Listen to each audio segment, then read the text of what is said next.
ભાજપ કે કોંગ્રેસ સિવાયની કોઈ પણ પાર્ટીએ 5000 કરતાં પણ વધુ ઉમેદવારો તાલુકા, જિલ્લા, નગર, મહાનગરપાલિકાની ચૂંટણીમાં ઊભા રાખ્યા નથી. આમ આદમી પાર્ટી એ ગુજરાતના ઇતિહાસની પહેલી એવી પાર્ટી છે કે જેણે ભાજપ અને કોંગ્રેસ સિવાય એક જ સિમ્બોલ ઉપર 5000 ઉમેદવારો ઊભા રાખ્યા અને એમાંથી 500 કરતાં પણ વધુ તાલુકા પંચાયત, જિલ્લા પંચાયતના સભ્યો જીતીને જે આવ્યા છે એ પણ ગુજરાતના ઇતિહાસમાં પહેલી વખત છે કે ઝાડુના એક જ નિશાન ઉપર 500 કરતાં વધુ સ્થાનિક સ્વરાજના ઉમેદવારો જીતે. જનતાએ 2022માં આમ આદમી પાર્ટીને મત આપ્યા પછી આ પહેલી ચૂંટણી છે કે જેમાં આમ આદમી પાર્ટી આખા ગુજરાતમાં ઉમેદવારો ઊભા રાખ્યા. 22માં પણ જનતાએ આશીર્વાદ આપ્યા અને 26માં પણ જનતાએ આશીર્વાદ આપ્યા. એ બતાવે છે કે આમ આદમી પાર્ટીનો જનાધાર દિવસે ને દિવસે મજબૂત બનતો રહ્યો છે, મોટો બનતો રહ્યો છે.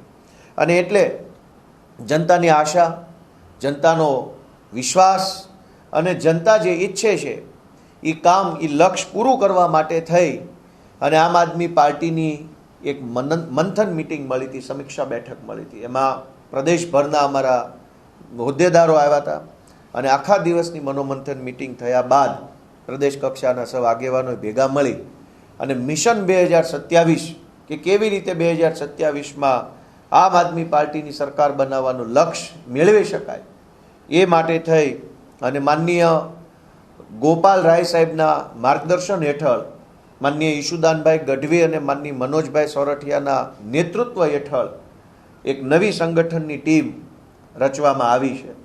માનનીય ઈશુદાનભાઈ ગઢવીના નેતૃત્વમાં મિશન 2027ની તૈયારીઓ કરવા માટે થઈ અને પ્રદેશ માળખાની અંદર અમારા આમ આદમી પાર્ટીના મજબૂત યોદ્ધાઓને નવી જવાબદારી સોંપવામાં આવી રહી છે. અને એમાં પ્રદેશ કક્ષાએ ઉપપ્રમુખ તરીકે અનેક સાથીઓને જવાબદારી સોંપવામાં આવી છે. આ ઉપપ્રમુખશ્રીઓ પોતાની જવાબદારીના ભાગરૂપે ગુજરાતના અલગ અલગ વિસ્તારોમાં જઈને જનતાના મુદ્દા ઉઠાવવાનું કામ, સંગઠનની દેખભાળ કરવાનું કામ, સંકલન કરવાનું કામ, જનતા સુધી આમ આદમી પાર્ટીનો સંદેશ પહોંચાડવાનું કામ કરવાની જવાબદારી સોંપવામાં આવી છે. ત્યારે પ્રદેશ ઉપપ્રમુખ તરીકે અમારા આમ આદમી પાર્ટીના બહુ જૂના સાથી ડૉક્ટર જ્વેલબેન વસરાને પ્રદેશ ઉપાધ્યક્ષની જવાબદારી સોંપી છે. જ્વેલબેન 3 વખત આંતરરાષ્ટ્રીય સ્તર ઉપર સ્પોર્ટ્સમાં ભાગ લઈ ચૂક્યા છે. પોતે ટેનિસ ફેડરેશનના પ્રમુખ છે ભારતની અંદર. તેઓ PhD કરેલું છે મનોવિજ્ઞાનની અંદર અને આમ આદમી પાર્ટીના ખૂબ જૂના સાથી છે. હમણાં સુધી એ કાર્યકારી અધ્યક્ષની જવાબદારી નિભાવતા હતા. આવા ઉચ્ચ શિક્ષિત, રમતગમતના ક્ષેત્રમાં ખૂબ નામના કમાયેલા સંગઠનના જાણકાર બેન જ્વેલબેનને પ્રદેશ ઉપપ્રમુખ તરીકે જવાબદારી સોંપી છે. અમદાવાદ કચ્છી સમાજના પ્રમુખ અને અગ્રણી CA કોર્પોરેટ જગતની અંદર જેમણે ખૂબ સારો એવો અનુભવ ધરાવે છે એવા CA કૈલાસદાન ગઢવીને પણ પ્રદેશ ઉપપ્રમુખ તરીકેની જવાબદારી સોંપી છે. હા, હું લડીશ એવો નારો આપનારા અમારા આમ આદમી પાર્ટીના પાયાના કાર્યકર્તા, ખૂબ જૂના સમયથી આમ આદમી પાર્ટી સાથે જોડાઈ દક્ષિણ ગુજરાતમાં સંગઠન મજબૂત કરવાનું કામ જેમણે કર્યું છે અને 2022ની ચૂંટણીમાં કામરેજ મત વિસ્તારમાં 1 લાખ કરતાં પણ વધુ મત મેળવીને જેમણે ડંકો વગાડ્યો છે એવા શ્રી રામભાઈ ધડુકને પ્રદેશ ઉપપ્રમુખ તરીકે સ્થાન આપવામાં આવે છે. અમારા પ્રદેશના પૂર્વ મહિલા પ્રમુખ અને જેણે કોર્પોરેટ જગતમાં નોકરી કરી છે, ખૂબ ઊંચા લેવલ ઉપર કામ કર્યું છે, કોર્પોરેટ કલ્ચરથી વાકેફ હોવા છતાંય સંઘર્ષનો રસ્તો પસંદ કર્યો, સડકનો રસ્તો પસંદ કર્યો અને હાઈફાઈ કોર્પોરેટ લાઈફ છોડી અમદાવાદ સાબરમતી જેલમાં પણ જેઓ જઈ આવ્યા છે જનતા માટે, એવા પૂર્વ સ્વતંત્રતા સેનાની પરિવારમાંથી આવતા ગૌરીબેન દેસાઈને પ્રદેશ ઉપપ્રમુખ તરીકેની જવાબદારી સોંપવામાં આવી છે. અમારા યુવા આગેવાન, ગુજરાતના હજારો કરોડો યુવાનો માટે જેઓ સતત લડતા આવ્યા છે, ખાસ કરીને પેપર લીક બાબતે જેમણે ખૂબ ઊંચું કામ કર્યું છે. કોઈ પણ ભરતીનું પેપર લીક થાય, IBને કે સરકારને કે પોલીસને ખબર પડે એ પહેલાં યુવરાજસિંહ એવા આરોપીઓ સુધી ને ઘટનાના મૂળ સુધી પહોંચી જાય છે. એવા લડાયક યુવાન યુવરાજસિંહ જાડેજાને પણ આમ આદમી પાર્ટીમાં પ્રદેશ ઉપપ્રમુખ તરીકે જવાબદારી સોંપવામાં આવી છે. આમ આદમી પાર્ટીને છેક છેવાડાની બોર્ડર, રાજસ્થાન બોર્ડર ઉપર આમ આદમી પાર્ટીની તાલુકા પંચાયત બની, પોશીના, ખેડબ્રહ્મા, આ મત વિસ્તારની અંદર પણ છેક એકદમ અંતરિયાળ વિસ્તારમાં આમ આદમી પાર્ટીનો ઝંડો બુલંદ કરનારા આદિવાસી સમાજના આગેવાન બિપિનભાઈ ગામેતી એમને પણ પ્રદેશમાં ઉપપ્રમુખ તરીકે જવાબદારી સોંપવામાં આવી છે. એવા જ આદિવાસી સમાજના આગેવાન 10 કરતાં પણ વધુ આદિવાસી આંદોલનો કર્યા છે અને ખાસ કરીને આદિવાસી સમાજનો એક મહત્વનો ગંભીર મુદ્દો છે નકલી આદિવાસી સર્ટિફિકેટનો. એ નકલી સર્ટિફિકેટ બાબતે લાંબા સમયથી જે લડાઈ લડી રહ્યા છે એવા આદિવાસી સમાજના કદાવર આગેવાન રાજુભાઈ વલવાઈ એને પણ આમ આદમી પાર્ટીના પ્રદેશ ઉપપ્રમુખ તરીકે જવાબદારી સોંપવામાં આવી છે. કોળી સમાજના ખૂબ સારા એવા આગેવાન સુરેન્દ્રનગર પંથકમાં કોળી સમાજ માટે હંમેશા સક્રિય અને સજાગ વ્યક્તિત્વ કહી શકાય એવા આમ આદમી પાર્ટીમાંથી ચૂંટણી લડેલા અને બહુ નજીવા માર્જિનથી ચૂંટણી જીતી નતા શક્યા એવા મયુરભાઈ સાકરિયા પણ પ્રદેશના ઉપપ્રમુખ તરીકે જવાબદારી સંભાળવાના છે. ઉત્તર ગુજરાતમાંથી ઠાકોર સમાજના આગેવાન છે અખિલ ક્ષત્રિય ઠાકોર એકતા સમિતિના પ્રદેશ પ્રમુખ છે. ફિલ્મી જગત સાથે સંકળાયેલા છે અને સમાજ સેવામાં ખૂબ ઊંચું નામ છે એવા રાજકરણભાઈ ઠાકોર એમને પણ પ્રદેશના ઉપપ્રમુખ તરીકે જવાબદારી સોંપવામાં આવી છે. નશા મુક્તિ અભિયાન માટે જેવો હંમેશા સક્રિય રહે છે. કચ્છમાં આપણે જોયું હશે હમણાં કે દારૂના બાબતમાં જનતા રેડ કરી અને એમણે ખોટી રીતે હેરાનગતિનો સામનો કરવો પડ્યો છે. પોતે બહુ નિષ્ણાંત ડૉક્ટર છે, ખૂબ સારું એવું એમનું પર્સનલ જીવન છે, ડૉક્ટર છે, પૈસા કમાય છે, સારી લાઈફ જીવી શકે એમ છે. તેમ છતાંય સમાજનું કામ કરવા, લોકોને ઉપયોગી બનવા માટે જેઓએ અભિયાન હાથ ધર્યું છે એવા કચ્છથી અમારા ડૉક્ટર કાયનાતબેન અંસારી આથા એમને પણ પ્રદેશના ઉપપ્રમુખ તરીકે જવાબદારી સોંપવામાં આવે છે. અને હમણાં જેમણે ગોંડલની અંદર ડંકો વગાડ્યો છે, ગોંડલ વિશે આપણે બધા અહીંયા અમદાવાદમાં બેસીને ખૂબ સાંભળ્યું છે કે ભાઈ ત્યાં મિર્જાપુર જેવો માહોલ છે. સાચું ખોટું સ્થાનિક લોકોને વધારે ખબર હોય, અમને ખબર હોય પણ બોલીએ નહીં બહુ. પણ ગોંડલ કે જ્યાં ડરનો માહોલ છે, ભયનો માહોલ છે, અને આપણે જોયું છે ઉપરા ઉપરી અનેક ઘટનાઓ ગોંડલમાં બની, હત્યાની, અપહરણની, લૂંટની, અને બધી જ ઘટનાઓ છેલ્લે દબાવી દેવામાં આવી. એવા ગોંડલમાં હિંમતથી જે અમારી રાણી લક્ષ્મીબાઈની જેમ લડાઈ લડે છે અને જેણે આંતરરાષ્ટ્રીય કુર્મી સેનાના ગુજરાત પ્રમુખ તરીકે જવાબદારી સંભાળી છે, હ્યુમન રાઇટના પ્રદેશ અધ્યક્ષ તરીકે જવાબદારી સંભાળી છે, અને ગોંડલમાં હમણાં જિલ્લા પંચાયતની 1 સીટ અને તાલુકા પંચાયતની અનેક સીટો જીતાડવા માટે જેમણે યોગદાન આપ્યું છે એવા જિગીશાબેન પટેલને પણ પ્રદેશના ઉપપ્રમુખ તરીકે જવાબદારી સોંપવામાં આવે છે. અને એવા જ એક દલિત સમાજના આગેવાન નિવૃત્ત પોલીસ અધિકારી છે, રાષ્ટ્રપતિ એવોર્ડ આપેલો છે, ભારતના રાષ્ટ્રપતિએ જેને સારી કામગીરી માટે સન્માનિત કર્યા છે.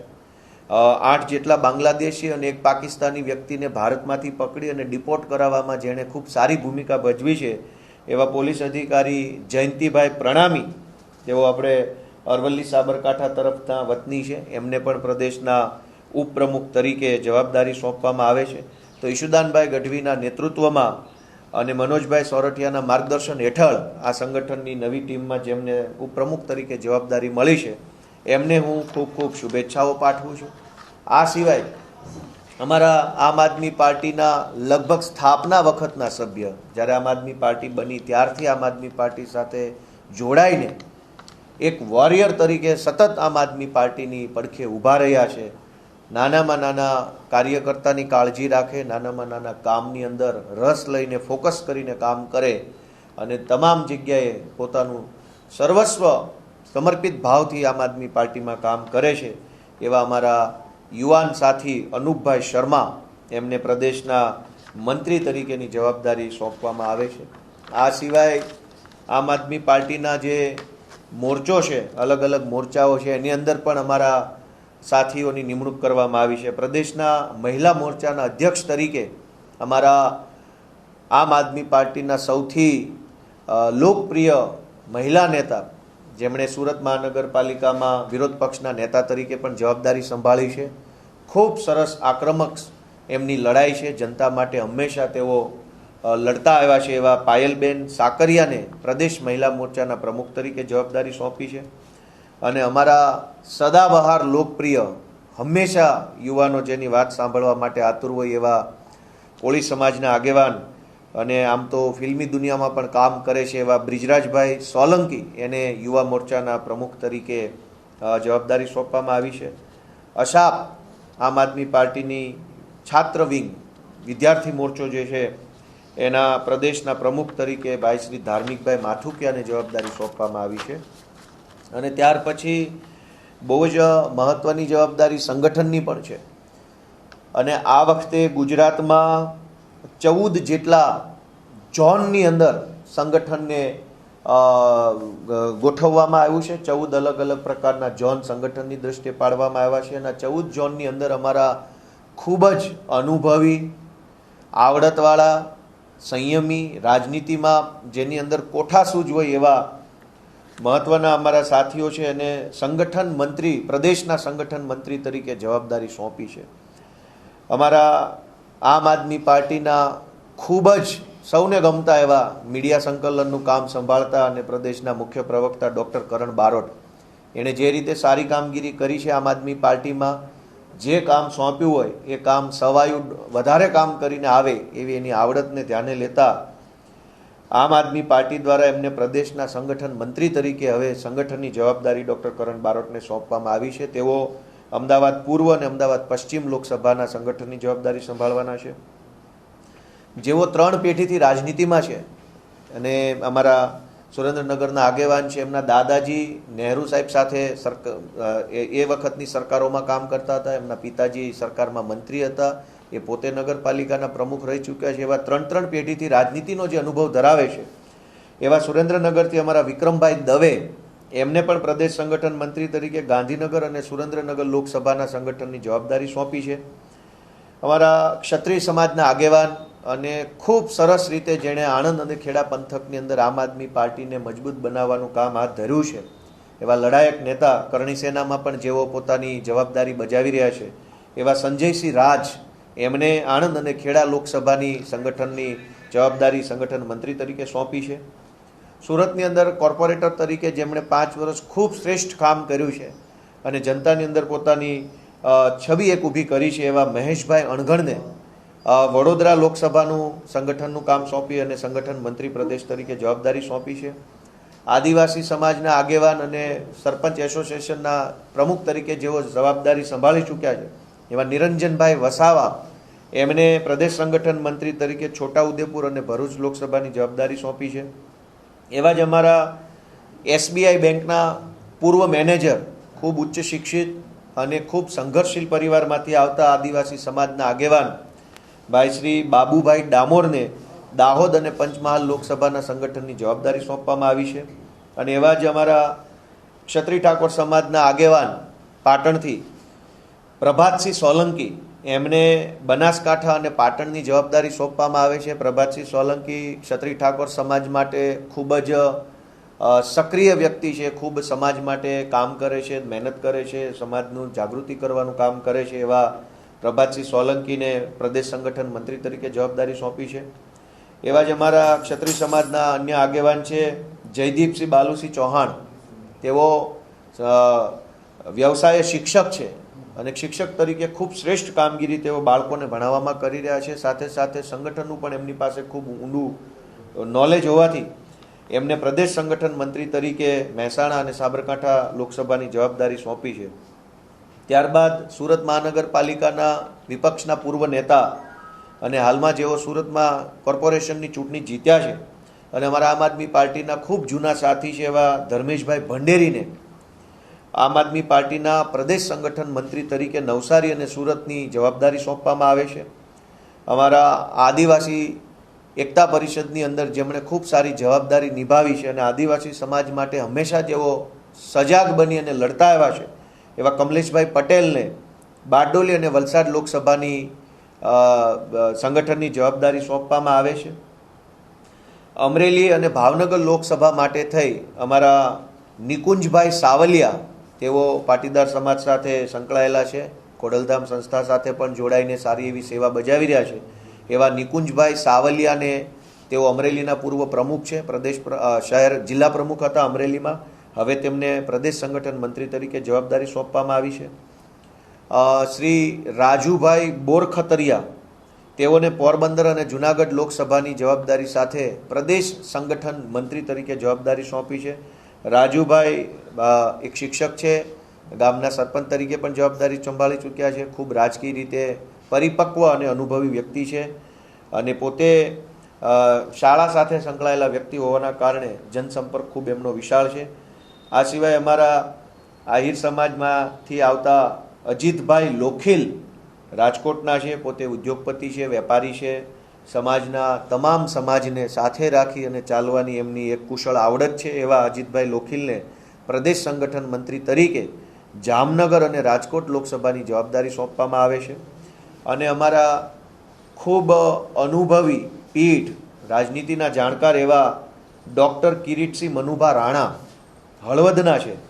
ડૉક્ટર કિરીટસિંહ રાણા જે છે એ આમ પોતે ઉચ્ચ શિક્ષિત ડૉક્ટર છે, એકદમ ભણેલ ગણેલ અને સંઘર્ષશીલ પરિવારમાંથી આવે છે. પોતે ક્ષત્રિય રાજપૂત સમાજમાંથી આવતા વ્યક્તિ છે, ખૂબ રાજનીતિના અનુભવી છે.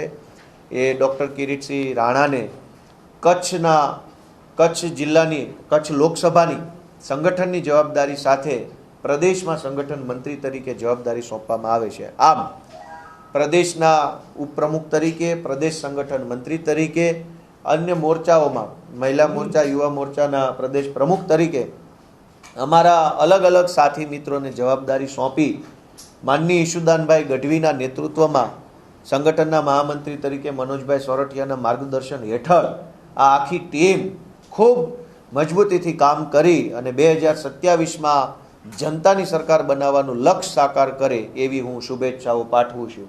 અને આ સાથે હવે આ નવી ટીમ છે એની જવાબદારી પણ બહુ મોટી છે. આજે આપણે જોઈએ છે કે ગુજરાતમાં અને આમ તો આખા દેશમાં હાલત બહુ ડામાડોળ છે. ક્યાંય પેટ્રોલ ડીઝલના મુદ્દાઓ આવી રહ્યા છે, ક્યાંક પેપર લીક થઈ રહ્યા છે, ક્યાંક ખાતર મળતું નથી, ક્યાંક બીજી દૂધના ભાવ વધી રહ્યા છે. હમણાં બાળકોના એડમિશનનો પીરિયડ ચાલુ થશે એટલે ફીઓ વધી રહી છે, ભણવાના ખર્ચાઓ વધી રહ્યા છે. ચારો તરફથી મોંઘવારીનો માર એટલી હદે જનતા ઉપર વધી રહ્યો છે કે શું કરવું અને શું કોને કહેવું એ પ્રશ્ન બની રહ્યો છે. આજે જનતાની વાત કોઈ સાંભળવા તૈયાર નથી સરકારમાં. ત્યારે આ નવી ટીમના નવા નેતૃત્વના સથવારે આવનારી 21 તારીખના રોજ આખા ગુજરાતમાં મોંઘવારીની વિરુદ્ધમાં અને જનતાની તરફેણમાં આમ આદમી પાર્ટી દ્વારા એક કાર્યક્રમ કરવામાં આવશે અને લોકોના મુદ્દાને સરકારના બેરા કાન સુધી પહોંચાડવા માટે આમ આદમી પાર્ટી આગળ આવશે. Thank you. એટલે આટલું બધું હિન્દી બોલছো? હલકા સા હિન્દી બોલ.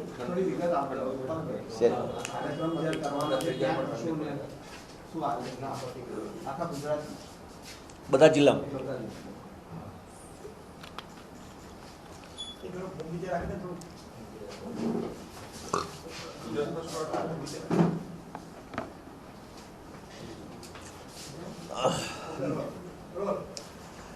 आज की इस प्रेस वार्ता में उपस्थित सारे मीडिया साथियों का स्वागत है. जिस तरीके से गुजरात के स्थानीय निकाय चुनाव में आम आदमी पार्टी को जनता का भारी भरकम समर्थन मिला है, उस समर्थन को देखते हुए आम आदमी पार्टी के सब कार्यकर्ता उत्साहित है, जनता भी खुश है. क्योंकि गुजरात में ये कहा जाता था कि कोई भी तीसरी पार्टी यहाँ कभी नहीं चलती, लेकिन गुजरात के आम आदमी पार्टी के सभी साधारण से परिवार से आने वाले छोटे छोटे कार्यकर्ताओं ने साथ मिलके एकजुट होके टीम वर्क करके एक बड़ा इतिहास रच दिया है. जैसे कि हम सब लोग